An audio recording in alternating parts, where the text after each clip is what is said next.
Ladies and gentlemen, lend me your ears and your eyes. Diva Divine Light, live from Brooklyn, New York. No delaying for what you saying, yo. Silly with my 9 milli with the dilly, yo. When I be on my yes, I do my duty, yo. While up in the club, I be wild in the studio. You don't wanna violate, nigga, really and truly, yo. My main thug nigga named Julio, he moody, yo. Like a nigga that'll slap me with the tulio. Bitch, nigga scared to death, act fruity, yo. Fuck that, nigga shorty, she a little cutie, yo. The way you shake it, make me wanna get all in the booty, yo. With no delaying for what you saying, yo. Diva Divine Light. Really my heart to me. See, that's what you got for me. Put more than hands with my eyes to see. Still $1 in a place to be. If you really my heart to me. See, that's what you got for me. Put more than hands with my eyes to see. Still $1 in a place to be. If you. You're watching Diva, the Divine Light.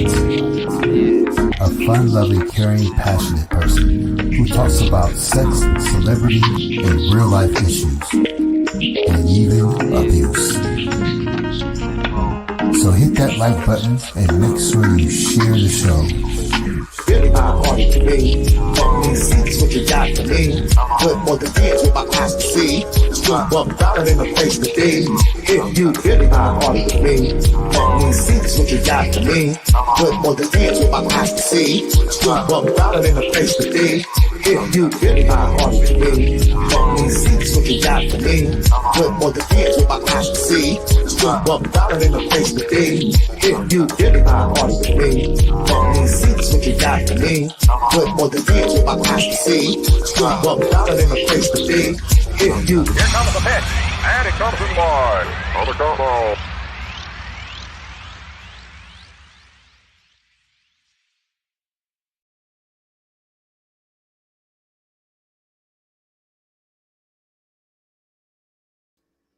Yo, yo, yo, yo, yo. What's up, my peoples? Hello, hello, hello. Good evening, everyone. Welcome back, guys. Our girl, Miss Esquire, is here with us. Say what's up, Miss Esquire. Hello, hello, everyone. A special hello to the OCOV fan. Yes, ma'am. And how are you doing? I am well. I am well. I had as Diva knows, a crazy week. I'm just really, really busy, but I'm well and I'm rested. We understand, honey. You're a real lawyer, so we understand real lawyers are very busy. Thank you for being so understanding. Yes, ma'am. Don't worry. We understand, Mama. We understand. Guys, just want to let you guys know today is going to be a question and answer panel. All right. So I put the link in the chat. It's pinned to the top of the chat. So if you guys, Miss Esquire already sent to the paperwork. I'm not sure if she went through it. I believe she did. And we already read the information on our channel. So we're here today so that she could just give us her synopsis of the whole thing, a big summarization of what Bonjean is trying to do, what's her strategy, and break it down for us so we can understand exactly what that motion means. Am I right, Miss Esquire?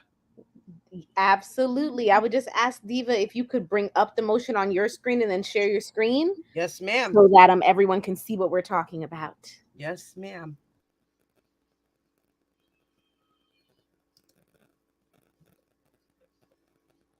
Okay.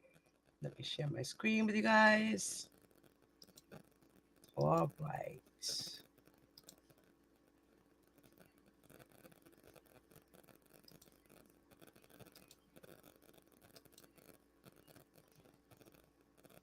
Okay. All right, you guys. Can you guys see that? That's great. Miss Esquire, can you see that? Should I Yeah, blow it I up? can see it. Okay. Okay. All right. So I'm going to go off screen for a second, guys. Wait, where the hell is? Okay. I'm trying to open it here. Wait, something went wrong. Why? Suddenly something went wrong. Give me 1 second, y'all. What? This is that. What do you mean? Really? Yeah, well, that's not going to happen till later. Okay, guys. All right. So, Ms. Esquire, this is it here. As we all know, Ms. Bonjean put in a motion for the Chicago case, the federal case in Chicago, Illinois for R. Kelly. And it was a motion to dismiss counts 1 through 4 and 6 through 13 of the superseding indictment as time barred. So, do you have a specific page or anything you want me to go to, Miss Esquire? Nope, that's totally up to you and the audience, Diva. You can ask me specific questions or you can just go through it page by page if you want. Okay. Well, as we know, she let's see, wait, we went through the introduction. So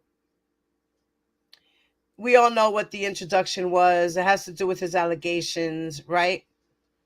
Um and she said that reason being that she wanted to do this time barred thing is because the offenses which claim that defendant received child pornography are subject to a 5-year statute of limitations that are time barred. Now, Ms. Esquire, what time barred means that it's over the time of the crime or when the allegations came. Okay, so statute of limitations refers to how long after a crime has occurred the victim or the government has to come forth and make formal accusations. So that's what statute of limitations refers to. So what Attorney Bonjean is arguing is that there is a 5-year statute of limitations on this particular accusation. One moment. Yeah, no problem.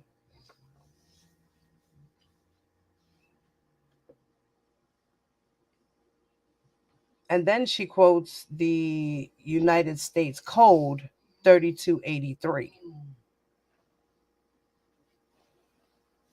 And she does that. She says, even assuming the applicability of the statute, but she to count 7 rather than the general 5-year statute. So I'm kind of confused. Okay, I'm back. Sorry about that. No, yeah, that's fine. Okay. So, go ahead. So that's in general what statute of limitations is. So what Attorney Bonjean is arguing is that according to her, mind you, I haven't actually pulled up this statute, which we can and see what the statute says. I got it. I got you. Oh yeah, you can pull it because she's arguing that according to the 5-year statute of limitations, it's time barred. Now the statute of limitations actually goes from when the crime has occurred. So that's when the time starts tolling. It's not when the accusation is lodged, it's when the crime actually occurs. That's Okay. when the clock starts. So according to her here, it says for count 6 through 8 of the indictment, alleged conduct that occurred between 2001 and 2007.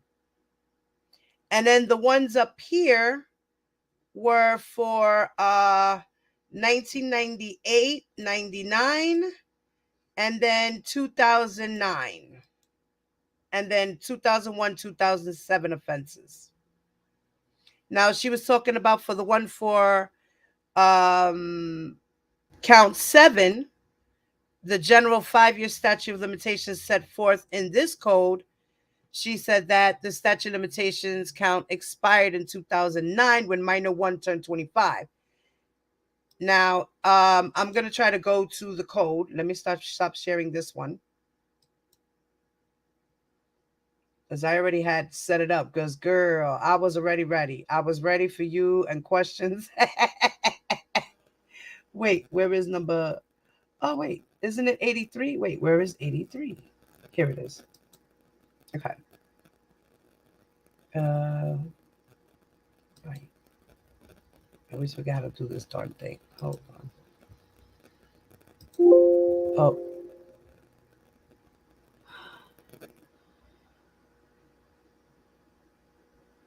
Yes, okay.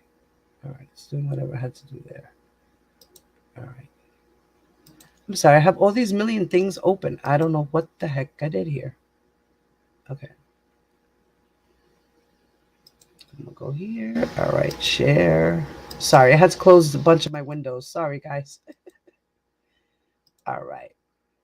Here we go. Can you guys see that? Is it big enough? Yeah, they should be able to see that. Okay, perfect. You pulled up exactly what we need. Okay, so here we go, Yes, everyone. ma'am. So as you can see here, it says offenses against children. Okay. No statute of limitations that would otherwise preclude, we're right here. You see it, Diva?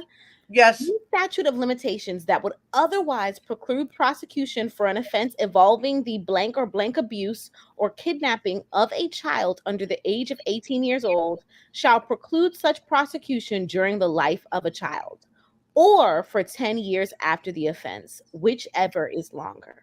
Right. So what does that mean, Mama? Because for me, that meant that uh it would be for the life, because they did change the statutes back in, I forgot what year, but most recently. Right, exactly. So Illinois. we had mentioned this before when we talked about R. Kelly's case a while back, because we had talked about statute of limitations in the New York case as well. Right. And I had brought up that the federal government and the Department of Justice, they have created loopholes in statute of limitations specifically for S abuse cases and cases that involve the S abuse of children, because they have a specific policy in regards to really trying to take down people who are taking advantage of vulnerable communities, which one of those communities is considered to be minors. Right. So what we see here written very clearly in the code is that when you have an offense of this nature against a child, statute of limitations does not apply. If that child becomes an adult, that child is alive during the life of that child, you can be prosecuted for whatever it is you did to that child when they were a minor. So what is it with this ex post facto thing she's bringing up here with the retroactivity and the language? And so I'm trying to think of a way to explain ex post facto in a way that is more layman's terms. Right. Okay, so here's a layman's terms example of ex post facto. All right, so let's say that Diva wins the lottery, right? And let's say the day after Diva wins the lottery, the state of New York creates this new law where they say, you know, we're no longer allowing people to win the lottery for any more than $1 million. And Diva had won $5 million. Right, So, the day before. Right, the day before they make this new law that you can't win any more than $1 million, Diva won $5 million. Okay. Right.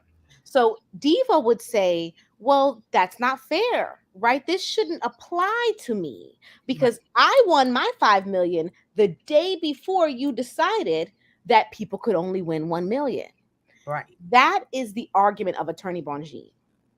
She's saying, listen, this new loophole that you've created for statute of limitations should not apply to my client because everything that allegedly happened, everything that he allegedly did happened before you had created this loophole in the statute of limitations. Now, what do you think? Would she be able to win that argument in this case? It's difficult to say because on one side I can kind of see her argument, right? But then on the other side, the policy of the entire creation of this is to suit the policy of supporting and protecting vulnerable communities. And Right. so if you consider that this will be prosecuting someone for something they did while the person was a minor, right? And that person is probably now an adult, then the ex post facto argument doesn't make as much sense because you're specifically dealing with something that happened to someone while they were a child, meaning it had to have happened probably a significant amount of time ago. And then now that person is an adult. So from that perspective, I don't think ex post facto would apply here. But I also see the other side of it where she's saying constitutional, from a constitutional law perspective, you should not be punished by something that was implemented after you allegedly did whatever you did. That is a con law understanding, right? And by con law, I'm just shortening constitution because that word is getting mucked up in my mouth today. Oh, so I can see both sides of the argument. And I mean, we'll ultimately have to see what happens with it. Right. Do I think that it will work? If I were to give it a yes or no, or if I were to give it a percentage, I would say that I think she has only about a 20% chance or so, right? That this could actually work. Okay. But I do have to say, I see where the argument comes from. Because again, you do have a constitutional right to be protected from laws that are created after you allegedly do whatever it is you're being alleged of doing. Right. Right. It is a thing that you're not supposed to be retroactively punished. Also, take it for this example. Let's say that a few years from now, they decide that they want to criminalize marijuana again, and it's no longer legal, right? Right. The argument that Bonjean is making is, well, are you going to then go back and punish people who were previously caught and released because you've now decided to make it illegal again? Right. So from a general perspective, that argument makes sense. It does. Right. But from the policy perspective, it doesn't make sense. Because again, the policy is to protect vulnerable communities, to protect minors. So with that policy in mind, you may have to reach back into the past a bit, especially when you have victims who this happened to them when they were a minor and they are now an adult. And she even cites this other law, 3282, which is offenses not capital. It says, except as otherwise expressly provided by law, no person shall be prosecuted, tried, or punished for any offense not capital unless the indictment is found or the information is instituted within 5 years next after such offense shall have been committed. What is that? So again, she's trying to use the same argument, but what we read in regards to crimes against minors, we know that none of this applies, right? So again, what she's alleging is all of this happened more than 5 years ago, and you did not try to indict my client within the 5-year time period. So because you did not indict him within the 5-year period, it should be dropped. The same argument that we've already read 3283, which we know that there's a loophole for the type of thing that Mr. Kelly is being accused of. But again, we can see her side of the argument, right? Her side of the argument is that from a constitutional perspective, the reason that they only have 5 years is because there's an understanding that it is harder to defend yourself against older accusations. Yeah, because she was trying to say, because a lot of times people forget the events that happened. There you go. There you go. So that's the general argument, that it's harder for a defendant to defend his or herself if we allow for these very, very old accusations to be made. But again, there is an exception when you talk about crimes against minors. And to further talk about the policy behind that, when you have a minor that is a victim of this type of crime, usually they are not even able to talk about it or tell anyone or report it until they are well into adulthood. Right. I mean, you have people in their 30s, 40s, 50s who are just now reporting things that happened when they were 5 and 6 years old. Right. That is the Right. entire reason that 3283 was created, because the government grew to have an understanding of that. Oh, there's a difference there. When Right. something happens to a child, we need to give them more time. Right. Because It's they're probably going to be psychological. able- Right. There It's you go. psychological. It's all psychological. Yes. And You by the know, way, all of this was triggered by the Catholic Church and that whole debacle, with so many people coming out of the woodwork years later and saying that things happened to them at the hands of the Catholic Church, and that's then right. lobbying their different legislatures to create laws where they could prosecute the people who hurt them, even though they're now, like I said, in their 30s, 40s, and 50s. So again, does Bonjean's argument make sense? Yes. Yes. She's Right. not, she's not making arguments that are totally inaccurate and don't make sense. Right. But when you consider the policy and you consider 3283, it's not likely that those arguments will actually get anything thrown out. Right. And now I was checking out the statute of limitations for child pornography, and it says that the statute of limitations apply to a wide range of cases, including civil causes of actions like breach of contract claims and tort claims. However, statutes of limitations can also apply in criminal contexts, and these statutes usually run from the date when the offense was committed and last for a certain number of years. If a person committed a crime but the statute of limitations has expired, the prosecution is usually barred from prosecuting the case. Correct. So as I said, the timing as far as criminal law, when you're talking about statute of limitations, it begins from the moment that the alleged crime happens. So that is correct. That's when the time starts running. But again, we already read that when you're talking about these types of accusations, that doesn't even apply. But again, we have to keep in mind that he has some accusations that involve adults as well, right? It's not all minors, right, Diva? Right. Yeah. It's in the Chicago case, it's actually all minors. Oh, okay then. Well, never mind. Yeah, it's 5 minors. It's 5 minors between the Okay. ages of 13 and 16. Okay. Alrighty. So I mean, there you have it. Is it true? Yes. It's true that from the moment the alleged crime occurs, that's when the clock starts. That's when the time starts ticking. But in this instance, when you're dealing with a federal prosecution, right, and you have a case where it's totally built on things happening to minors, yeah, she's going to have a difficult time really getting anything thrown out on the time bar statute of limitations argument, because there's a specific policy against implementing time bar when you're talking about crimes against minors. Right. And then she even implied in here the federal rule criminal procedure 12B3.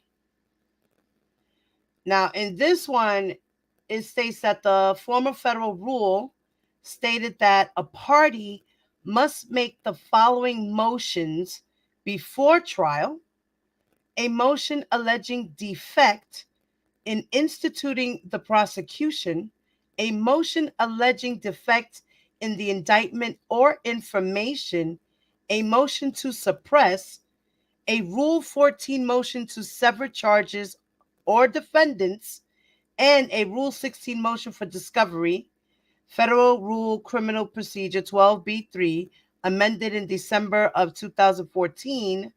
Motions alleging defect in the indictment or information could be made at any time while the case was pending in order to invoke the court's jurisdiction or state an offense. What was that? So she's just noting that rule because she's letting the court know that she's filing her motion in a timely manner. Oh, So, okay. right. So the arguments that she's making, you have to make pre-trial. Okay. Right. So she's just pretty much saying, in accordance with this rule, I am doing this as I should, and I'm making these arguments before we move forward to trial. And so I guess that's what Rule 7 is as well. Well, Where, let me pull up Rule 7. Let's see. yeah, Rule 7 is an offense, a felony, an offense other than criminal contempt must be prosecuted by an indictment if it is punishable. And it says A, Mhm. by death, or B, by imprisonment for more than 1 year. And then it says 2, a misdemeanor, an offense punishable by imprisonment for 1 year or less, may be prosecuted in accordance with Rule 58. So more than likely, she's using Rule 7 to talk about, or rather to corroborate her argument that the indictment wasn't timely and wasn't properly situated and therefore should be thrown out. Because Rule 7 talks about having to have an indictment for a felony matter, but it also talks about how the indictment should be set forth. It talks about the fact that the indictment should be specific, that the indictment should list every offense, that it should be timely, like things like that. So more than likely, she's citing Rule 7 as her backup for her argument that the indictment is not proper and should be thrown out. Mm. And in here she was also talking about retroactivity of Supreme Court decisions. Why would she bring that up? Go to Girl. that section. Go to that section. Let's see what she's saying there. Okay. Retroactivity of Hold on. Let me Supreme get Court. to all right, hold on. Hold on. I gotta go back here. Let me stop sharing here. All right, hold on. Okay, yeah, this is the one we're sharing here. So here we go. Window. Okay.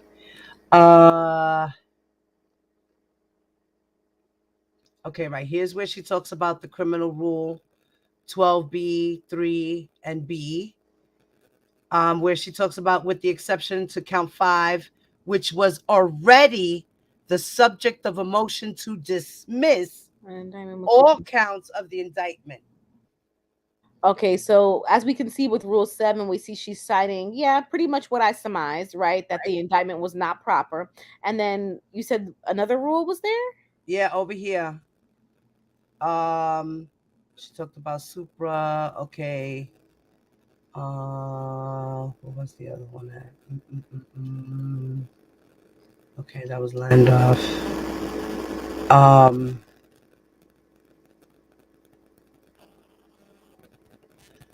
Okay. In here, I believe it was in this section here, and then I typed, you see how I highlighted it? The court must determine.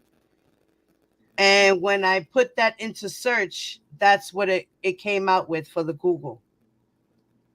Okay. What I just said to you. So it says that the court's first task is to determine whether Congress has expressly prescribed the statute's proper reach. If Congress has done so, of course, there is no need to resort to judicial default rules. When, however, the statute contains no such express command, the court must determine whether the new statute would have retroactive effect. Example, whether it would impair rights a party posed when he acted, increases a party's liability for past conduct, or impose new duties with respect to transactions already completed.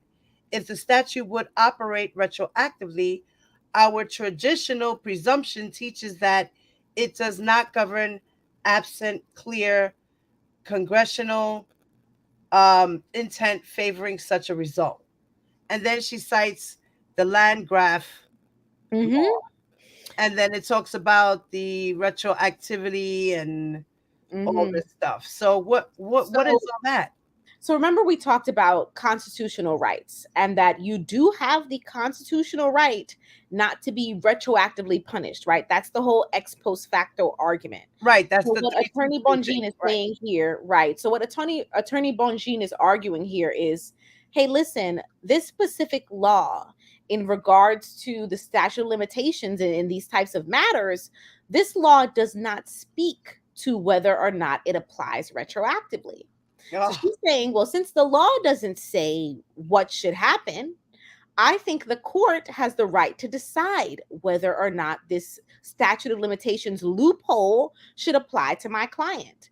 And I'm sure she goes on to argue that it should not apply to R. Kelly. yeah, because then she starts to talk about uh, the 2003 amendment of the 3283 contains no language expressly prescribing retroactive application of amendment, is which more or less is what you're saying, that it doesn't apply to that specific retroactive action, right? Right. She's saying that when a law doesn't tell you, so her argument is the law could have said, and this is true, this applies retroactively, right? And then, yes, there would be argument about whether that's constitutional or not, right? That's another conversation. But the law could specifically say that. And you have laws that specifically say this does not apply retroactively, right? Or this applies retroactively in this type of situation. So what Bonjean is saying is this law does not do that, which means that I think the court should be able to decide, and B also means that perhaps they did not intend for it to apply to my client. She's kind of saying, well, the choice to be silent on it may mean that it's not supposed to apply retroactively. So in the rest of her argument here, she says that, however, Congress considered and rejected language that expressly prescribed retroactive effect. And then, indeed, the legislative history leaves no doubt as to congressional intent. So she's using congressional intent as a way to persuade the court, which is something that attorneys do very often, right? It's kind of, it's like how you might say colloquially, oh, you're talking out both sides of your face, right? Yeah. Because on one side of her face, she's saying, well, you know, Your Honor, the court can decide. But then on the other side of her face, she's saying, well, Congress, they didn't want it to apply retroactively. So she's doing the kitchen sink style. She's throwing everything that she can, which again is her job. Right. Yeah, she's telling the court it's your decision, but then she's also kind of guiding them. She's nudging them a little bit like, well, Congress did not want this to apply retroactively and, you know, this, and that. But again, when we talk about this type of policy, if you don't apply this type of law retroactively, then it's not really serving its purpose, because this is a special type of incident in which it is the norm for 40, 50 years to pass before someone ever reports it. And then she goes on to talk about the House version of the bill provided for the complete elimination of a statute of limitations and included an express retroactivity provision. So she's saying there that even though they wanted to throw it out, they provided a bill where they just completely eliminated the statute. Right. She's trying to prove her point even further. So what she's saying is they specifically tried to include a retroactivity provision initially, and that provision was struck down. The bill that ultimately came through Senate did not have that provision in it. So she's using that to further say, Your Honor, Congress did not want to include a retroactivity provision. And then she cites the Child Abduction Prevention Act. And then she talks about the Senate version that contained no retroactivity provision. And then she cited what it was, the Project Act.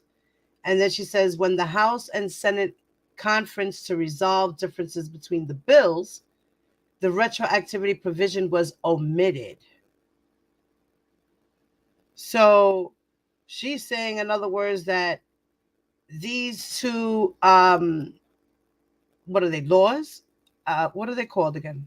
Yeah, these two laws, she's saying that these two laws, which are undergirding this prosecution, both do not have a provision that says that it applies to things that happened in the past, right? That it's supposed to apply retroactively. And Right. remember the life of a bill, right? Or the way that a bill becomes a law. Remember, it goes through the House and then it goes Right. to the Senate and And then they have to vote. Right. exactly. And then it goes to the president. So what she's saying is these past laws went through that entire process. And what we now have does not include a provision that says that it applies to people like R. Kelly. And she's saying, after going through that entire process, if they wanted it to say that, it would have said that. And the fact that it doesn't means that it shouldn't apply to him. That's her argument. Okay. Okay. And then she continues, and she cites something that Senator Lee Leah or Lee, I'm so sorry for mispronunciation with that.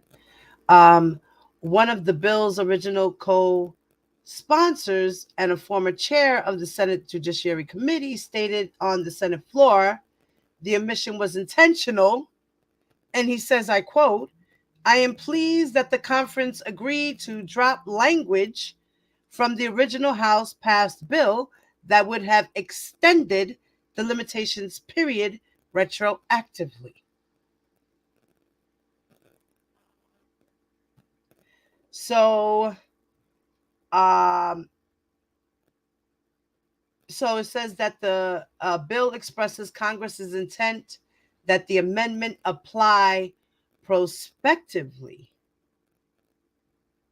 So it's confusing here. Like, what the hell are they doing? They're taking it back. They're doing it. They're taking it back. Like, what is going on here? I'm confused. Well, actually, it's not confusing per se. It's just confusing when when you The use language, it just sounds crazy. right. So pretty much what they did legally is they established this law, and we know for sure that from the day the law was created, right, moving forward, Right. anything that happens then, there's no statute of limitations. We know that for sure. Right. Now, Everything where is done things now. get That's it. There's no limitations. right now, where things get murky is, well, what about things that happened before we had 328? Right. God. And so again, this is just Miss Bongine providing further support for her argument that it's very clear that Congress did not want it to apply to happen to things that happen before 3283. That's the gist of her argument. So she's just going to continue to provide more quotations and more Or case blah, law blah, blah, because that's what this is right here. Blah, blah, blah, right? Mhm.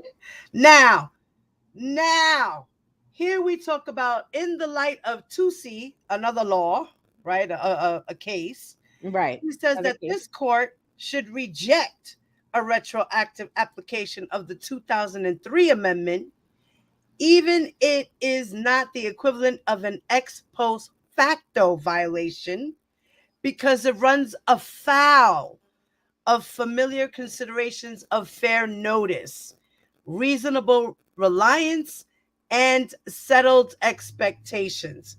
Put differently, defendant urges this court to read the second step of Landgraf and providing broader protections for criminal defendants than the ex post facto clause.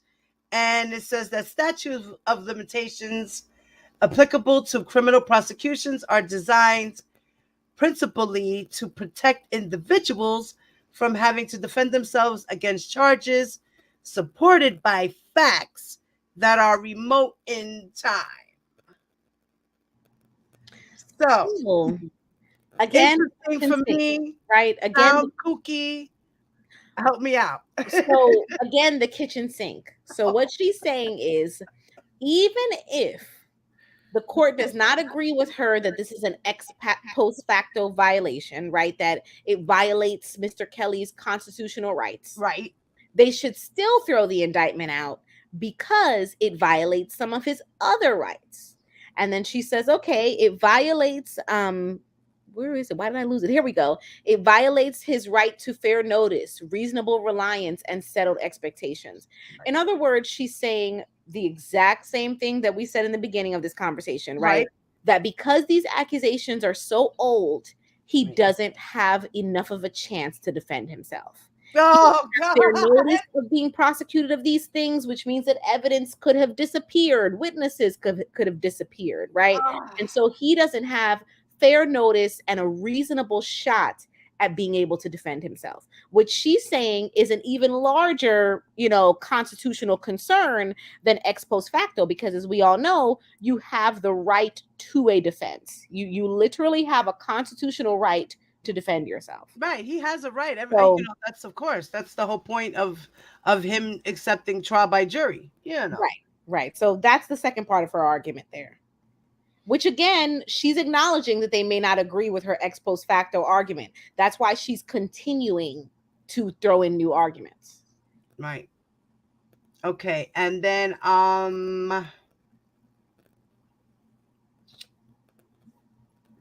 right, so she explains about the whole the counts and the time barred and the years, and that the kidnapping and the under the 18, she repeated it herself basically and cited different types of laws.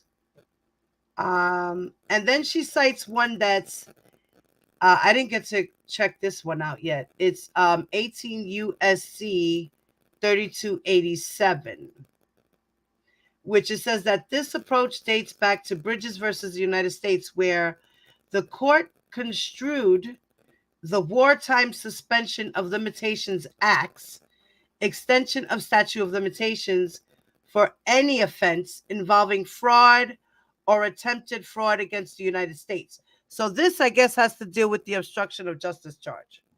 Yes, and probably the financial allegations, because Illinois has those financial allegations as well, right? That he forfeiture. Yes, there we go. So this probably has to do with the obstruction and the forfeiture, because this law just says any during any type of wartime, which I mean, maybe she's referring to the war on terror, I guess. I don't know. But this okay. law says that 287 literally says whenever the United States is at war, Congress has specifically stated that there's the tolling, right, or a stop on the clock for the statute of limitations that involve any offense in which someone is alleging that the United States was defrauded in any way, which makes sense because, again, if our country is at war, we're not going to be able to preserve evidence and, track down witnesses and all of these things. So that is why the clock stops during that time. So that the government doesn't have the responsibility, right, of trying to maintain all of these things in this accusation when they're also at war. She really is earning her check. I mean, that's right. She's throwing everything, like you said, the kitchen okay. I mean, hey, the purses, magnets. She's throwing pasta. She's doing it all, girl. You go, Bojo. You go, Bojo. So now, so then it continues to cite some law, whatever, and then she says, thus the court held that charges that the defendant knowingly made and conspired to make false statements in a naturalization proceeding, and that he aided and abetted a fraudulent certificate of naturalization, were subject to the general statute of limitations and not the exception, because fraud is not an essential ingredient of such offenses, even if the conduct alleged could be construed as fraudulent in a general sense of the word. And then she cites the law, United States versus Morgan. And in this one, she's interpreting the 3237 code, which is a venue statute that states any offense involving the use of the mail's transportation, interstate or foreign commerce. The court held that the most natural reading of the statute is to construe any offense involving by reference of the elements of the offense at issue. So, of course, we're talking about the fraud, the frauding the government. So what? So here, what is she saying that it construed, meaning that they messed up? Go back to that top of that paragraph again. Okay. No. Oh, wait. Come back down. Come back down. Okay, because it starts originally from the Supreme Okay, Court. he knowingly made false statements. Even the conduct alleged could be construed as fraud in the general sense of the word. Okay, she stops that argument. She then goes on to say 3237A, a venue statute. Okay, any events involving the use of the mail, the court held the most natural reading of the statute is to construe. Keep going further. Let me see. Under the necessity entails approach, 3283 does not apply to count 6 through 8, since conspiracy. Interesting. So what? So, She's trying. so she's trying to say that the code that they're trying to prosecute him under for the receipt of the should I even say that, for the receipt of the It's okay. seed. Don't worry. It's okay. Oh, My child is on my phone. My page is for 18 and over. okay, alrighty. So her argument is, okay, any code that you're charging my client under for him allegedly receiving child pornography, right, doesn't apply because child pornography in itself, him receiving it at least, okay, him receiving it is not child abuse. That's her argument. Yes. Yeah, you heard it. That's why I said that's Wait a interesting. minute. Her Wait. argument is that him receiving the pornography in itself is not, it doesn't meet the elements of him sexually abusing a child. Okay. What he's What doing is about the fact that receiving he paid somebody to receive it? but she's not including that part. She's just saying, listen, all of these codes about, receiving things and interstate commerce, and it doesn't apply to him because he did not abuse a child during these actions. Right. He was That simply she just says. receiving something that Right. was already created. Right. That's her argument. All right. And what do you think about that, Miss Esquire? I mean, as I said, that's very interesting. I think it's quite the argument, right? To say that receiving child pornography is not child sexual abuse. I mean, that's weird. right. It's a very interesting argument. Now, She's doing her again, job. She's doing her job. she really is. Now, again, from a black and white perspective, you Right. could say, okay, I see that, because she could be trying to argue that it doesn't involve him physically touching a child. Okay. Right. All right. Right. I get it. I get that. But when you look at it again from the broader perspective, right? And you consider all the things, like even what Diva was saying, we now know, right, that allegedly the pornography he was receiving wasn't like, random child pornography. It was child pornography that he was involved in. He created, he made or he with his own directed, camera. right? And then Or he something paid like for it that. back. Exactly. So knowing everything about this case without looking at things in a vacuum, because what Bonjean is doing, and again, she's doing her job, is she's trying to take the emotion and the context out of these charges, because a lot of these charges, without the context, they're just kind of floating out there. So she's doing that, I would say, kind of effectively, right? She's saying him receiving child pornography is not child sexual abuse. Right. But again, she's saying that in a vacuum. She's not acknowledging that he directed, was a part of, was there for, allegedly, a lot of the creation of the child porn that he later received. Go, Bo. Go, Bo. She's como se dice, you said, throwing the kitchen sink. There you go. The kitchen sink. It's the kitchen sink argument, and I mean, she's earning her check. It's interesting. Y'all better start ducking. She's throwing them sinks. So now she's arguing that consistent with the preceding authority and principles of law, counts 6 through 8 of the superseding indictment that charged defendant with conspiring to and receiving child pornography is subject to the general 5-year statement of limitations, because those offenses do not necessarily entail, as you said, right, the sexual abuse of a child. As such, the statute of limitations for those offenses expired no later than 2012. Okay, so she's making another interesting argument. So now she's saying that the loophole in statute of limitations doesn't apply here. Right. Because again, she's saying that him receiving child pornography does not meet all of the elements of sexual abuse of a child, Right. which means that 3283 doesn't apply. Yet again, same comment that we made earlier. Technically, she could be making a point here, right?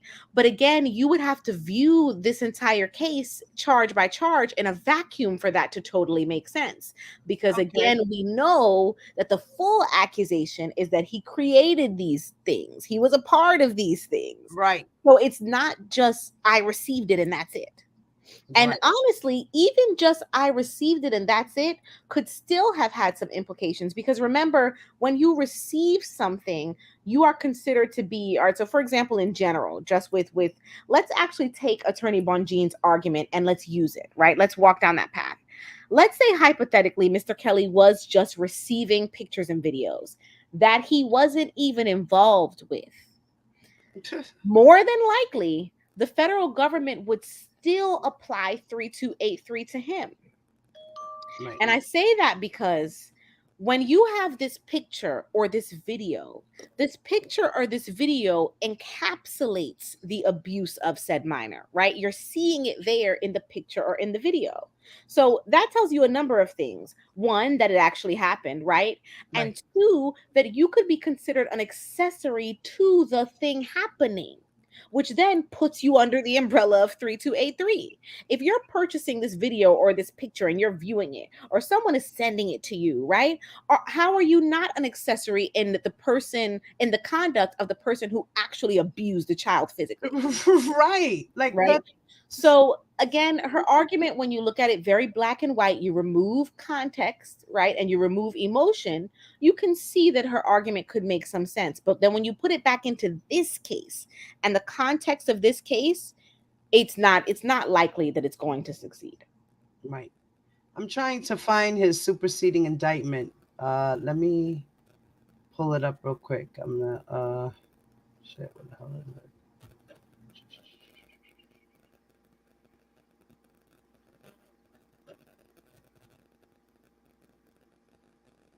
It should say, where is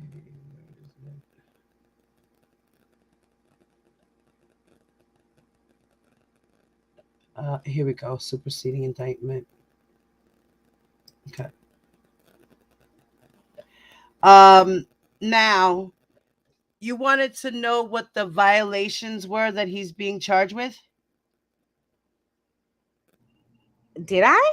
Yeah, right? You said if we match up what, I don't know, did you say something about matching up the I mean, you can look at them if you want to. I don't remember saying that, but I could have. All right. Well, because she's saying, all these statutes, whatever. So, but in here, the violations that the government has brought up were codes, section United States Codes, Title 18's United States Codes, sections 371, 2251A, 2252A, and then A2, and then 225A2B1 and 2422B. And these have to do with what is it again? Exploitation of minors. So I don't know. I'm just confused. I mean, remember when we're talking about her arguments, as I always say when I'm here, she's going to find any and everything. She's just going to argue it to see what works. So it's not always that she even in her, I just lost my whole, it's not often, there we go, that she will even think that it will be successful, right? She's just going to make arguments to see what happens. That's kind of her job. So, and I hate to say you can't take it too seriously, but really you can't take it too seriously, because the truth of the matter is, at this stage, she's making every possible argument that she can. And that is, again, her job. Right. And in here, in the superseding indictment, it talks about how R. Kelly met minor one in or around 1996 or 97, when minor one was approximately 12 or 13 years old. Minor three met R. Kelly in or around 1996, when minor three was approximately 15 years old. Minor four met R. Kelly in or around 1999, when minor four was approximately 16 years old. And minor five met R. Kelly in or around 1997, 1998, when minor six was approximately 14 or 15 years old. Those are the minors. And then the supporters have the audacity to say that none of these girls are minors. I don't know where they're getting that from. But then again, I've since being involved in this case, I've heard so many interesting things. So Girl, the stuff that goes on. I don't know. I've heard a lot of. I've heard like the. This case is a circus on some real G stuff, Miss Esquire. No, it really is. I mean, I have heard, as I said, the craziest. It truly is a circus, and I mean, just reading this motion in itself. I mean, wow. I mean, oh wow. There's a lot going on in just reading her motion. There's a lot going on. It takes a lot to argue that receiving child pornography isn't child abuse. Right. That it's an argument that, like I said, in black and white, okay, maybe, but it takes. I mean, I wonder how she felt typing that. Oh my God. It Right? takes a lot. It takes a lot. It takes a lot, I think, to make that argument that you're not participating in the abuse of the child. Right. Like, Yeah. so let me read you some more of the superseding indictment so you can know a little bit more about it. So then it says that Why don't you put it up? Do you have oh, it? yeah, mama, I'm gonna share right now. Hold on. I got you right now. Okay. Oh my God, David. My husband's waking up. Sorry, guys. Let me share my screen. Hold on. Window. Right. Okay. All right. Well, can you see it here? Can you guys see it? Did I share Yep, it? we can see it. Okay. All right. So, as I said, I mentioned all the ages of the girls, and it states that R. Kelly was born, and then it says that R. Kelly engaged in sexual contact and sexual acts as those terms are defined in Title 18, the codes, section 2246, with minor 1 and minor 3, minor 4, minor 5, and minor 6, when they were each under the age of 18. Now, between in or around 1998 and in or around 2002, Kelly recorded himself on video engaging in sexual contact and sexual acts with minors, including minor 1, minor 4, and minor 5. Video 1, video 2, video 3, and video 4 depict Kelly engaged in contact and acts with minor 1 when minor 1 was under the age of 18. In approximately April of 2000, the Illinois Department of Children and Family Services began to investigate whether Kelly was abusing minor 1. And then on or about June 5th of 2002, a grand jury of the Circuit Court of Cook County, Illinois, returned an indictment charging Kelly in the case of People of the State of Illinois versus Robert Kelly, O2CR 14952, Cook County case, with 21 counts of child pornography relating to video 1 and minor 1. So, Miss Esquire, minor 1, who was originally from the 2008 case, is here in this case with the actual video. So this is where they were saying that this was double jeopardy on R. Kelly. I don't mean to laugh, but I have to giggle. I mean, if they're going to know the term double jeopardy and use it, then it should be explained what it is. So, as I've said many times on Diva's channel, but listen, I don't mind saying it again. Double jeopardy has to have a few things going on. Let me tell you what those things are. First, defendant has to be charged with the exact same charges for the exact same incident. Second, defendant has to be charged by the exact same people. Okay, one more time. Defendant has to be charged with the same charges for the same incident, and he has to be prosecuted by the same office. Right. So in order for double jeopardy to attach, Cook County would have to charge R. Kelly again with the same 21 counts of child pornography for this same video and this same minor. Thank you for that, Miss Esquire. I'm In glad this I case- read this indictment to you. But remember, in this case, it's not double jeopardy. Why? Because although Robert Kelly was acquitted by Cook County, he's now being prosecuted by the federal government. Right. So Which is double a whole jeopardy nother doesn't sovereignty. attach because this is a totally different agency. This is a totally different prosecuting body that is prosecuting him now. And for those of you who didn't know that, yes, you can be prosecuted for the same thing by different offices. Right. That's right. That's right. Amen, sister. Thank you. Once again. I'm glad I'm reading this to you. So now it continues to say that on or about June 5th of 2002, a grand jury of the Circuit Court of Cook County, Illinois, returned an indictment charging Kelly in the case of people. Oh, I read that already. Oh, wait, no.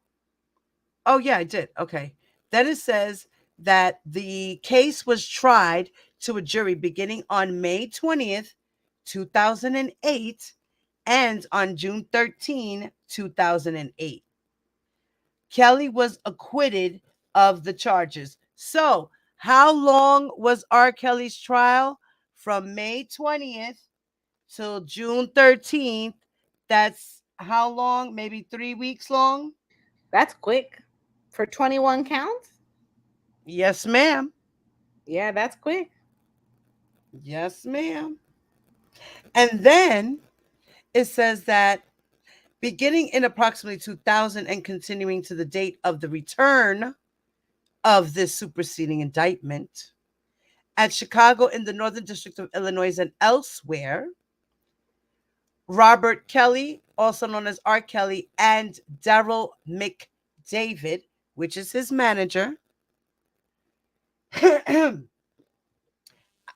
defendants herein did knowingly conspire with each other, individual A, and others known and unknown to the grand jurors, to commit an offense against the United States, namely to knowingly alter, destroy, mutilate, conceal, cover up, falsify, and make a false entry in any record, document, and tangible object with the intent to impede, obstruct, and influence the investigation and proper administration of any matter within the jurisdiction of any department of agency, or agency of the United States, and in relation to and contemplation of such matter or case in violation of Title 18 United States Code 1519, which is defrauding the United States of the government. So, him and others conspired to buy back videotapes, Miss Esquire, and falsify documents, pay people off to not testify. That's basically what this is about here. Interesting. So, it says also that it was part of the conspiracy that Kelly, McDavid, and others knew of Kelly's sexual contact and acts with minors, and knew that Kelly recorded himself engaged in these contacts and acts with minors on videotape. It was further part of the conspiracy that in approximately 2001, Kelly and McDavid learned that multiple videos, including but not limited to video 1, video 2, video 3, and video 4, depicting Kelly engaged in acts and contact with minors were missing from Kelly's collection of such videos. It was further part of the conspiracy that in order to conceal and cover up the existence of videos from investigators, Kelly and McDavid and others agreed to collect the missing videos that depicted Kelly engaged in acts and contact with minors. So these are the infamous videos that a lot of supporters didn't see, don't want to see, but say he's not on the tape. It's the weirdest thing I've ever seen. Yeah, a lot of this is very weird because let's say he's not on the tape. Let's say the tape isn't him. Right. And why the alleged efforts to get it back? Right. If this is not you on this tape, Right. You see, why this are is, you this paying is where it gets people? interesting for me, because if it wasn't you, why go through all of this to get it back? Right. Who does that? Let's be real. Who does that? And if it's a deep fake, I'm finding those people and I'm suing them. Right. That's what you would think, that if it really was a fake, he would definitely be, somebody would have legal action against them. You understand? And none of that happened, girl. So it continues to say that it was further part of the conspiracy that Kelly McDavid and others agreed to pay money, okay, and caused money to be paid on Kelly's behalf to victims, witnesses, and others to ensure that they would not cooperate with law enforcement and would conceal and cover up evidence, including videos relating to Kelly's acts and contact with minors, such as the following. Between approximately 2001 and approximately 2009, now mind you, 2002, he got indicted, y'all. 2008, he was acquitted. Here it says approximately between these years of 2001 and 2009, before he was indicted and after he was acquitted, Kelly, McDavid, individual A, and others caused individual B to be paid hundreds of thousands of dollars for obtaining and returning multiple videos that they knew depicted Kelly engaged in sexual contact and sexual acts with minors. Now, Miss Esquire, question. Will individual A and individual B and individual D, because you'll see D in a second, or C and D, whatever they are, I think it's C and D. Will those individuals, do you think, will be testifying at court? It's possible, but as we get closer to the trial, we'll know for sure, because as you know, they'll have to release, they'll have to disclose their witnesses. So we'll know as we get closer, but it's definitely possible. I mean, it would make the case strong, that's for sure, if you had those individuals testifying. But they may not need them. They may be able to use other methods of proving identity and proving age. Okay, because I believe that one of these individuals, okay,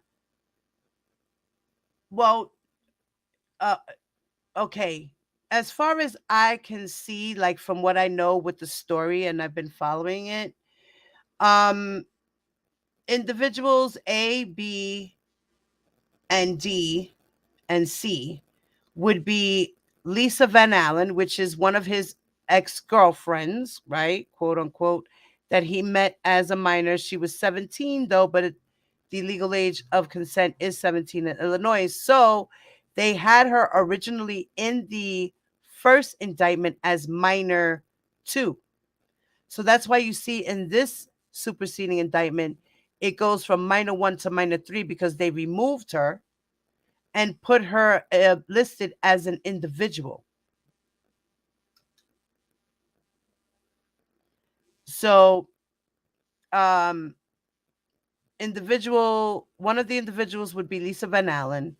I think one of the individuals is Keith Merrill, which is the guy that she actually gave the videotape to hold for her, and Charles Freeman, who was the actual private investigator who went to Kansas or Kentucky, I forgot which one of those states, to buy back the tape from Keith Merrill.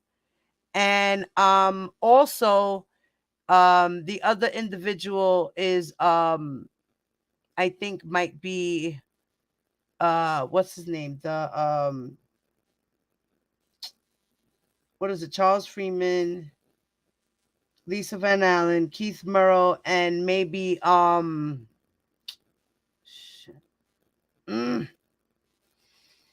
my god, it's such a mess. I can't right, Lisa, Charles, Keith, June Brown, Gerald McDavid. I don't know. Maybe it might be I was thinking it might have been R. Kelly's brother, but I'm not sure. Because according to rumor, um he stated allegedly that his brother tried to pay him $50,000 and had him take a polygraph test to make sure he didn't make a copy of the video, because he took a video and that one video particularly actually had R. Kelly with some little white girls who were minors on the tape. So I don't know if maybe that could have been the situation. Don't know. So now it continues to say that in approximately early 2007, Kelly and McDavid agreed to pay individual D approximately $250,000 to return a tape that they knew depicted Kelly engaging in these acts with minor 1 and individual D. So individual D is Lisa Van Allen, which is one of the young ladies who were with him, and she wrote a book, Surviving the Pied Piper, which I read, and it's in my playlist for anyone who wants to listen to a story. It's in my playlist, Surviving the Pied Piper by Lisa Van Allen. And then, are you still with me, Miss Esquire? Yes, I am here. Okay. So, so those were so there's individuals. So those are the individuals that were in there. So then it continues to say that in approximately 2007, McDavid paid individual C and individual D each approximately $100,000 in exchange for the efforts to return to Kelly the videotapes that they knew depicted Kelly in these acts with minor 1 and individual D. And then on or about April of 2007, Kelly and McDavid caused one of Kelly's businesses, Bass Production Ltd., to issue a check in the amount of $200,000 to June Brown, which is another co-conspirator in here, who cashed the check the same day, which Kelly, McDavid, and Brown intended to use to pay individual C and D for their efforts to return the videotapes that they knew depicted Kelly engaging in acts with minors 1 and individual D. As a condition of being paid money for returning videotapes that depicted Kelly in these acts with minors, Kelly and McDavid directed individual B, C, and D to take polygraph tests regarding whether they had returned all copies of such videotapes. And then in approximately June 2008, after learning that individual B planned, see, that's why I said I know individual B is Charles Freeman, because he's the one who planned on announcing a press conference to expose R. Kelly. And Charles Freeman also sued R. Kelly for the rest of the money, because I believe he only got paid like $50,000, $60,000, and he owed him like $100,000 more, something like that. So then it says, okay, so here it says in approximately, okay, announced at a press conference that he had recovered videos depicting R. Kelly engaged in these acts with minors. Now, Kelly and McDavid and others paid individual B approximately $170,000 to cancel the press conference. Now, in 2014 and 2015, Kelly paid McDavid because McDavid wound up suing R. Kelly for owing him money for buying back those videos and doing that scheme. So Daryl McDavid in 2014 sued R. Kelly. So they're talking about that here as well. In approximately 2014 and 2015, Kelly paid McDavid, because they settled out of court, to ensure that McDavid would continue to conceal and cover up evidence, including but not limited to video 2, video 3, and video 4, relating to Kelly's acts with minors. And it was further part of the conspiracy that Kelly, McDavid, and others agreed to intimidate, threaten, pressure, persuade, and attempt to persuade other individuals, including but not limited to minor 1, minor 1's parents, individual D, which is Lisa Van Allen, and minor 5, which is minor 1's cousin, to falsify and make a false entry in a record, document, and tangible object related to Kelly's acts with minors, such as the following. Okay. In approximately December 2000, pursuant to instructions that minor 1 received from Kelly, minor 1 falsified and caused a false entry to be made in a police report. And when minor 1 denied to law enforcement officers that Kelly engaged in acts with minor 1, in approximately May of 2002, McDavid instructed minor 1's father to provide false testimony to the Cook County grand jury investigating Kelly's relationship with minor 1. And then McDavid instructed minor 1's father to deny that video 1 depicted minor 1 in the sexual acts with Kelly. Then McDavid knew that video 1 did depict minor 1 engaged in those acts with Kelly. Now, as instructed, minor 1's father falsely denied to the grand jurors that video 1 depicted Kelly and minor 1, thus creating a false record and a false entry in a record, document, and tangible object. What do you think about that, Miss Esquire?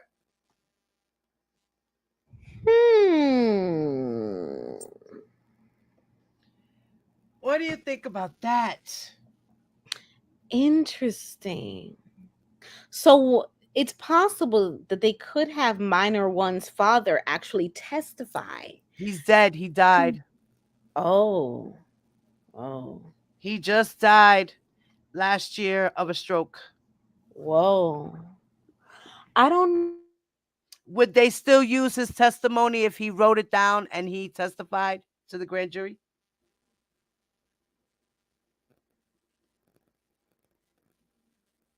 Oh, I muted myself. Did you hear anything that I said? No, Mama.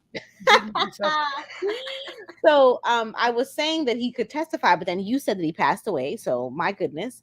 Yes. Now they May he could rest in still peace. use his grand jury testimony. Now, when you pass away, testimony that you've given previously can be used. Yes. Yes. Right. So they can use that testimony because he passed away. Right. Now, here's the rub, though. Oh, okay, they have the testimony. They have him telling the quote unquote lie. but they don't have him here to say I lied. Right. You know what I'm saying? But So hopefully the mom can come forward, right? right, that could help. They could get corroboration from other sources, right? Right. Totally, they could. And yes, they can use the prior testimony. He has passed away, so they can use his prior testimony. Right. Yes. Thank you, Lord Jesus. I was wondering, girl. Okay. So, so, um, now it also says that in 2002, R. Kelly persuaded Minor One to false testimony to the Cook County grand jury investigating the relationship between him and her. And then Minor One also falsely denied to the grand jurors that they had a relationship and that Minor One was not on the video one, thus created a false record and a false entry in the record, document, and tangible object. Now, in approximately May of 2002 as well, Kelly attempted to persuade Minor 5, which is Minor 1's cousin, to provide knowing false testimony to the Cook County grand jury investigating the relationship with Minor 1, in that Kelly instructed Minor 5 to testify falsely that she did not recognize Minor 1 on video 1. Ooh. On or about July 26th of 2007, Kelly and McDavid directed Individual D to falsely deny that Individual D and Kelly engaged in acts together with Minor 1. Now, when Kelly and McDavid knew that Kelly had engaged in these acts together with Minor 1 and Individual D, Kelly and McDavid intended a false record, document, tangible object was prepared based upon individuals' false statements. So they wanted her to lie too, but she didn't. She went on the stand, and R. Kelly's lawyer shredded her apart like she was some type of prostitute and everything. A liar, a streetwalker, a schemer. They brought up her past charges, criminal charges that she had against her, but they were like misdemeanor offenses and things like that. That was crazy. It was crazy. That trial was crazy. It was a circus. And then it says that it was further part of the conspiracy that Kelly and McDavid and others agreed to intimidate, threaten, persuade, pressure, and provide benefits and money to the victims' family members, witnesses, and others to ensure that they would destroy, conceal, cover up, falsify, and make false entry in record, document, and tangible objects, and continue to abide right, by previous false statements and entries in such items relating to Kelly's sexual contact and acts with minors, such as the following. And then it says that, see, and all of this is while his trial is going on. He's committing these crimes while he's waiting for trial. Because in 2002 was when he got indicted. 2008 he was acquitted. In between these 6 years, he's committing these crimes. He's paying people off. He's begging them not to testify against him. He's saying, I will take care of you for life. Please, I beg of you.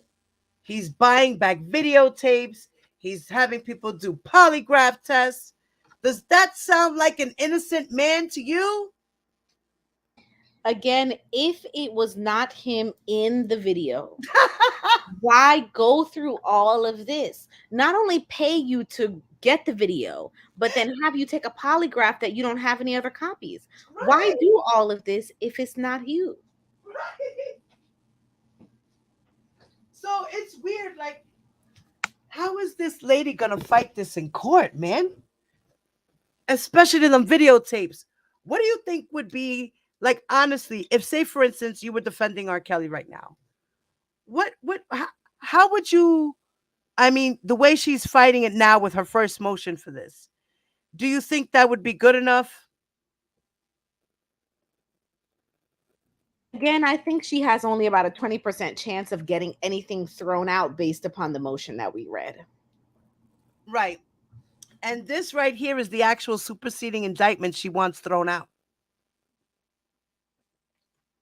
Yeah, no, that's to me, that's a pretty, listen, in my humble opinion, that's a pretty airtight indictment. So again, I'm gonna stick with my 20%. Okay. 20% Yes. chance. 20%. So it continues to say that January and February of 2002, Kelly and McDavid caused minor one and her parents to travel to foreign countries to make them unavailable to law enforcement investigating minor one's relationship with Kelly and Video One. And then, and thank you for the super chat, guys. I see it's happening. Thank you, y'all. We're going to get to the questions in a minute. I'm going to finish reading this, and then I'm going to go through the chat and see what you guys got to say, okay? We'll engage in the last half an hour and so with Miss Esquire before she leaves us, okay? All right, so then it says that approximately 2000 to approximately 2015, Kelly and McDavid made payments to and bought gifts for minor one and her parents with the intent to persuade and induce minor one and her parents to conceal, cover up, falsify, false entry,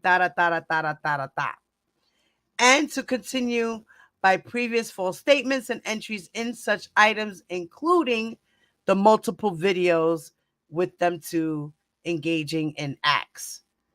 And then it says that January 2014, approximately to October 2015, Kelly caused monthly payments to be made to minor one by the R. Kelly businesses, many of which contains in the letters, in the checks signed settlement in the transaction line or something similar.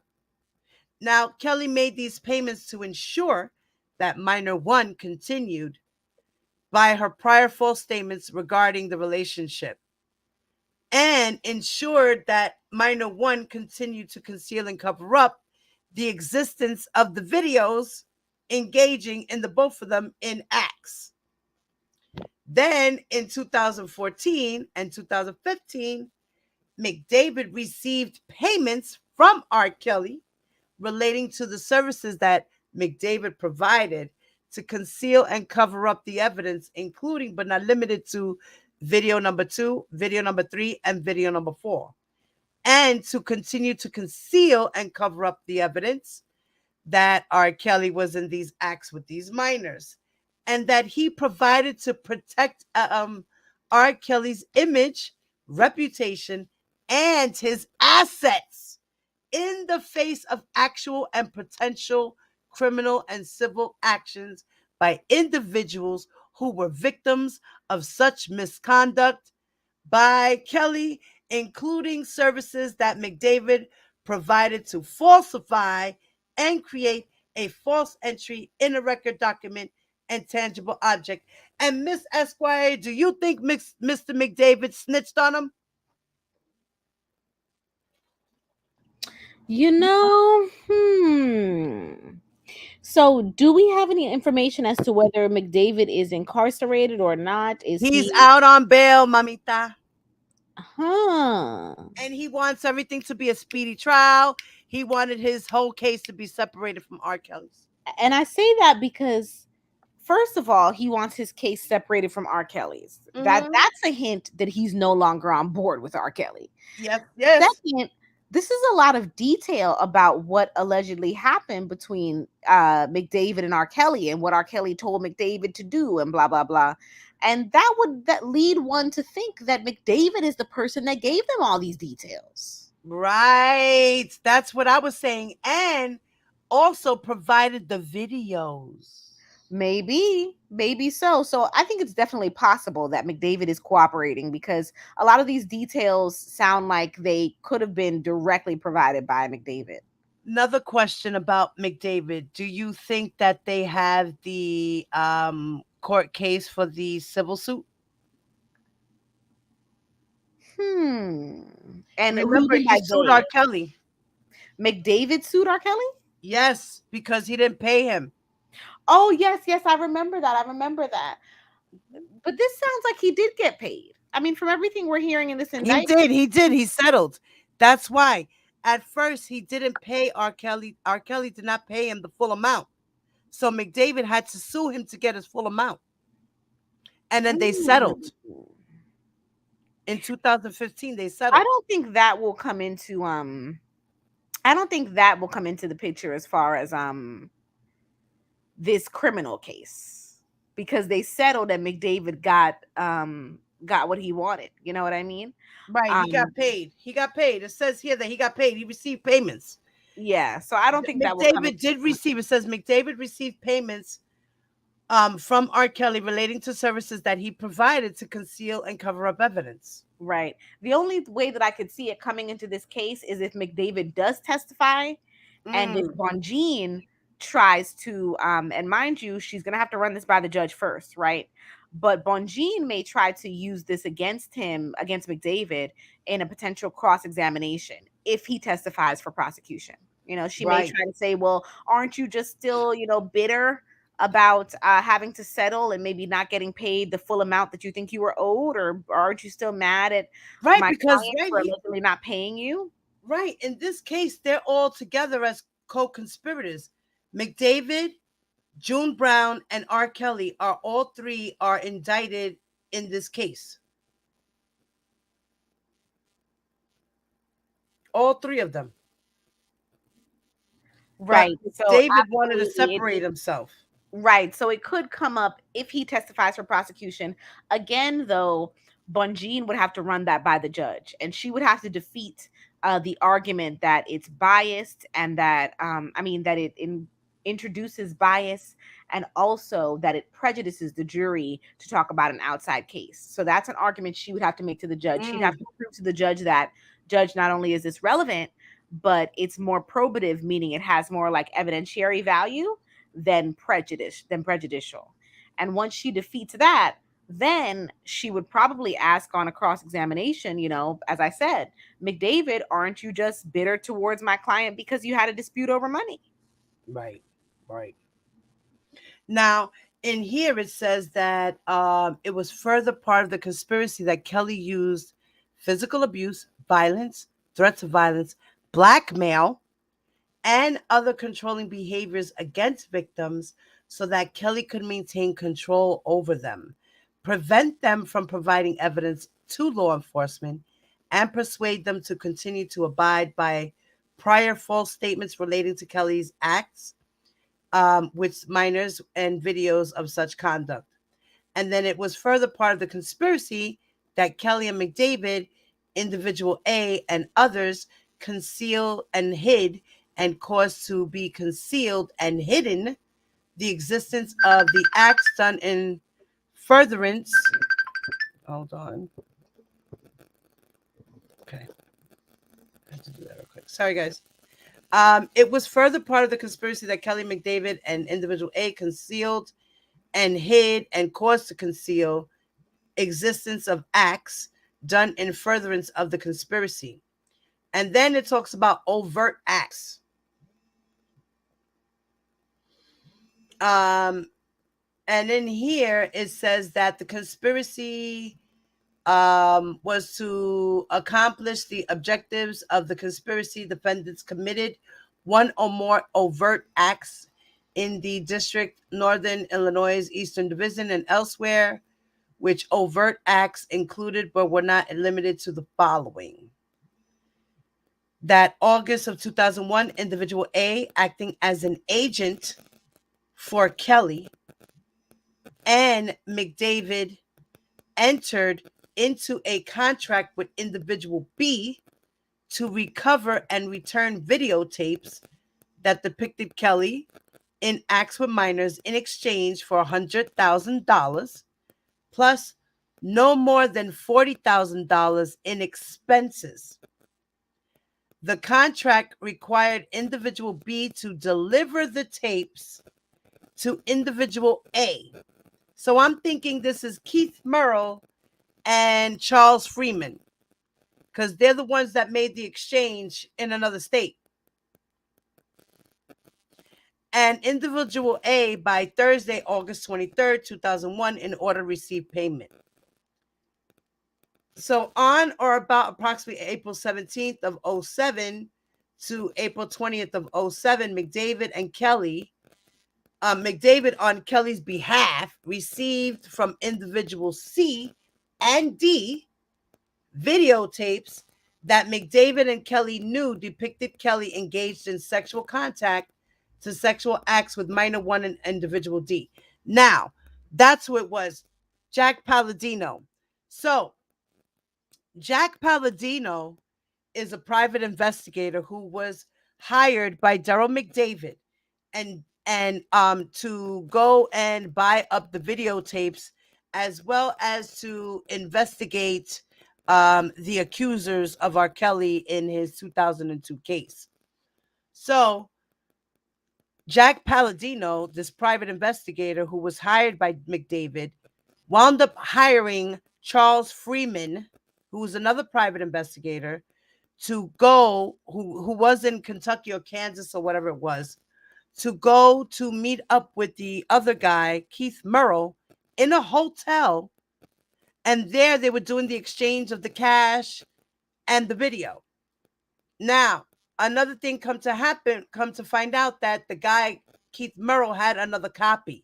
So he had to go back and he had to come to Chicago instead and take a polygraph, and wound up doing this polygraph and admitted that, yes, he did make copies and that that wasn't the only tape, So R. Kelly said, all right, well, I paid you this much. You go back and come back and get me the other tape. I'll give you the other half. So that's when the guy went back, and then he came back to Chicago and paid R. Kelly. I mean, R. Kelly paid him and stuff, and they exchanged video for cash and shit.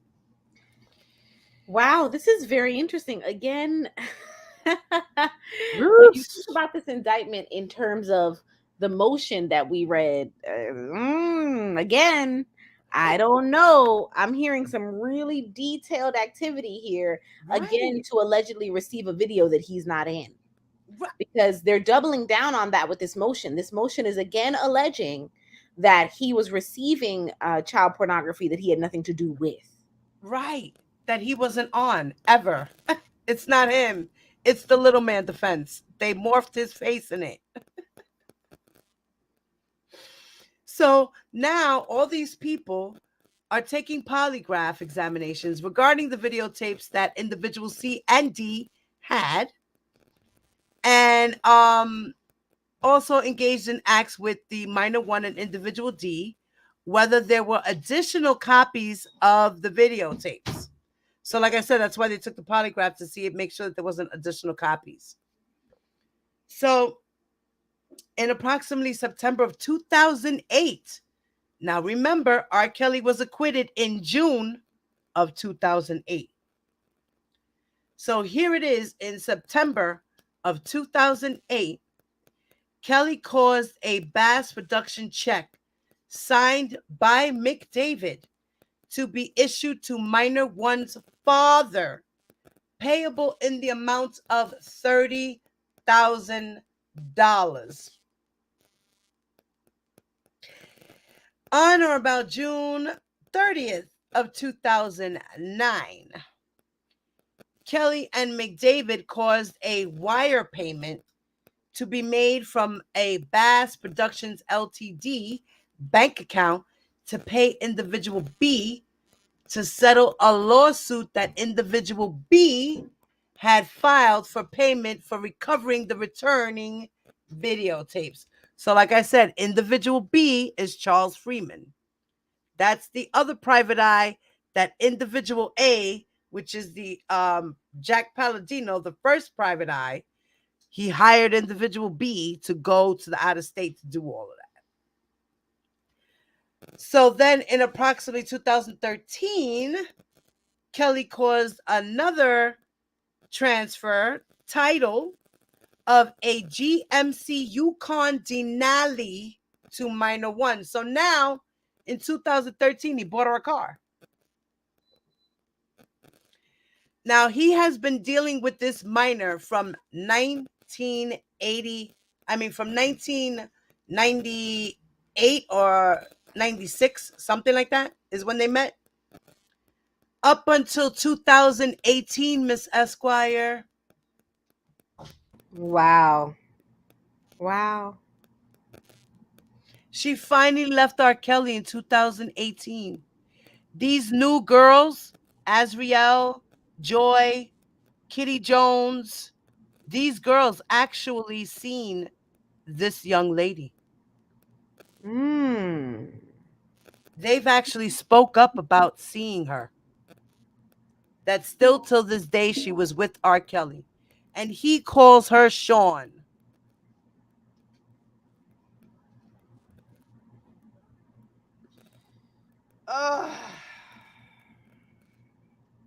It's a lot. It's a lot. And again, in light of the motion that we read, there are many things that many accusations that we're reading about that are not addressed by just the argument that everything is time barred, right? That doesn't address everything that we're hearing here. Right. That's why when I read her motion, Miss Esquire, I was confused because everything I've read here, it just didn't make sense. It just Yeah, I can see why, because when you read these accusations, you're like, what? But I think that was the best argument that she had to go for. She had no other choice, and quite right? frankly, That's what if she wins that argument, nothing else matters, right? If she wins the time bar argument, then she's good. So I think from her perspective, it was like, I really don't have much else to go for. And if I win this, I'm good anyway. So let me just go all in with this argument. Right. Now, I'm not going to read the rest of this because it's really a lot. But, yeah, so that's basically the whole conspiracy thing, baby. That is it. And then in count 12, they talk about the Title 720 statute. And I tried to look that up too so it was 512 through 16. And what was the other number? Oh, it's the same thing. Okay, D. Oh, it's the same thing. All right, so I got to remember that number so when I go, because I looked it up. I have it here somewhere. I don't know where I put it. But where is it?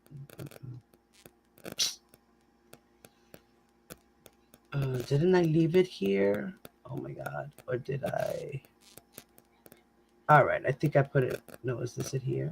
Northern District, Illinois. Oh no, that's no. All right, I hit it. But that is basically his indictment. So, anybody have questions in the chat? Guys, I pinned my link. We got like 10 more minutes, so we're going to take like the last 10 minutes of questions from you guys. If anybody would like to jump on the panel and ask Miss Esquire a question, I'm about to drop the link into the chat now.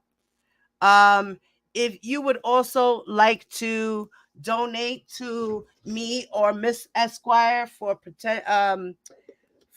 presenting such a great live today, donations are appreciated. Her Cash App is her name, which is $ Felicia P. It is exactly the way it's spelled. And for me, it is $ Diva Divine Light. Thank you guys for everyone who donated to the super chat. Thank you, guys. So, anybody ready? I threw it there. Anybody want to come on up? Please do. Don't be shy. If you would like to even call in, you can call me in as well. My number is, I will put it here. Give me a second.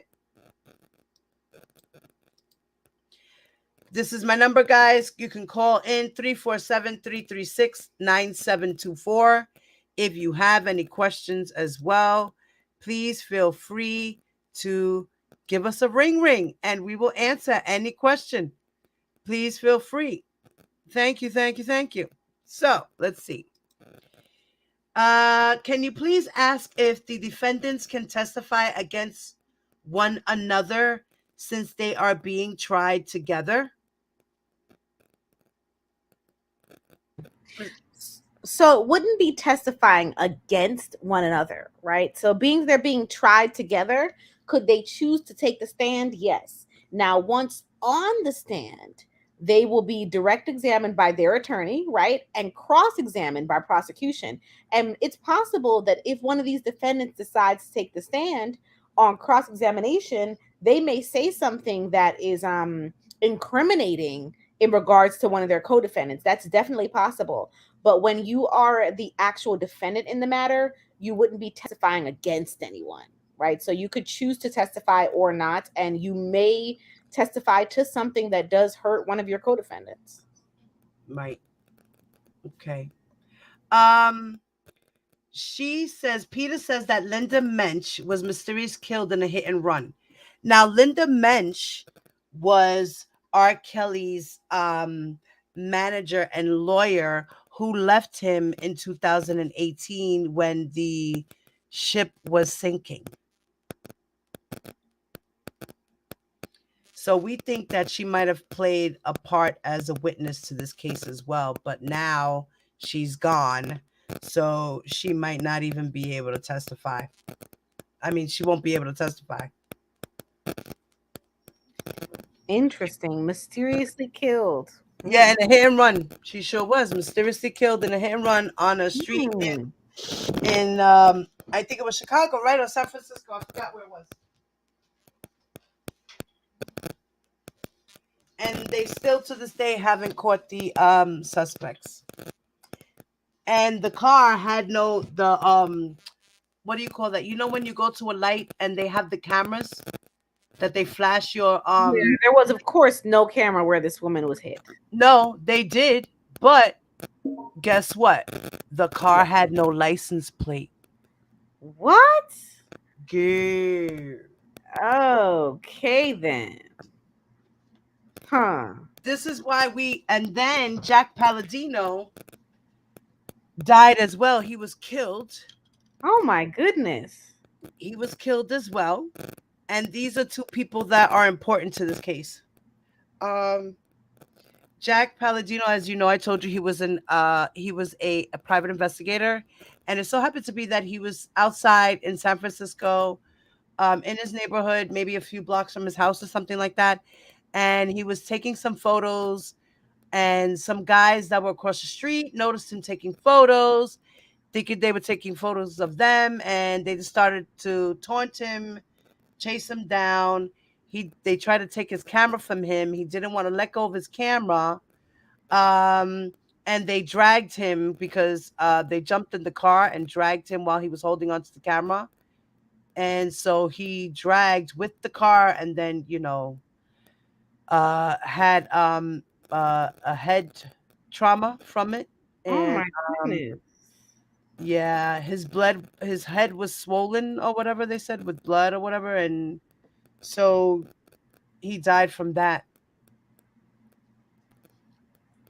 Wow. What a tragic death. May he rest in peace. Mm-hmm. May he rest in peace, and Miss Mensch as well. So it's a lot. It's scary to think that they passed away in kind of like mysterious deaths right before R. Kelly's trial was gonna start. It was just the weirdest thing. Yeah, I do that not sounds have. very strange. Sounds very strange. It was the weirdest thing. Weirdest thing. So, yeah, so thank you so much, Miss Esquire, for coming on here and breaking things down the way you do. We love your classiness. We love your style. And we appreciate your knowledge as always. Thank you so much for coming on and helping us. You already know, OCOV, we love you. You are family, okay? Absolutely. I love y'all back. It's always a pleasure. And thanks to Diva for always being so understanding with my schedule and Yes, ma'am. everything else. And as this case develops, this is only going to get more and more interesting, huh? Yes, ma'am. It's only going Yes. to get more and more interesting. I'm still not over the argument that receiving child pornography is not participating in child abuse. Wow. That is wow. It must have taken, yeah, that took a lot. That had to have taken a lot to type. Right.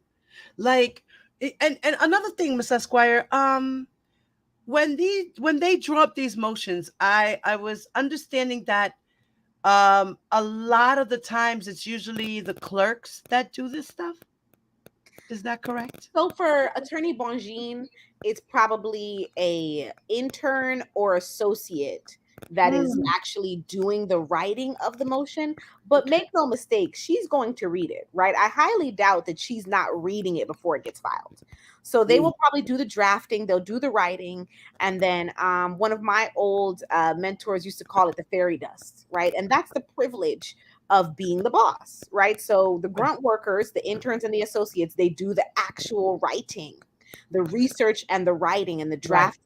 And then they hand the written motion over to a person who's in the position of, like, Attorney Bongine, and she does the fairy dust thing. She changes this word or that word. She makes it fancier, cuter, prettier. Right. But she does read it before it gets filed. Now, Truth Strong Warrior has another question. She said, "Can they be cross-examined by the co-defendant's lawyers?"